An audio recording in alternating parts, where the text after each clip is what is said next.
at all, but overall a very good situation regarding the roads. But I got to tell you, unless you have a four-wheel drive or all-wheel drive car, getting through some of those residential streets will be a challenge, and I imagine it's probably that way in many areas across the Piedmont, including Davidson County, where my colleague Joe Dominguez is looking over things in Thomasville. How's it going there, Joe?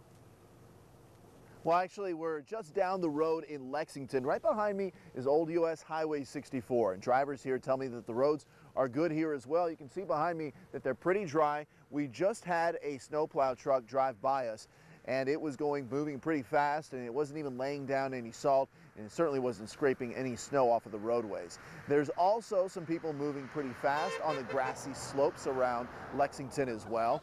They are on sleds, of course. A lot of kids, all the kids, out of school today, and we just learned about an hour ago that school will be closed again tomorrow in Davidson County. The kids say it's time to go back to school, but some of the side roads are still pretty slick.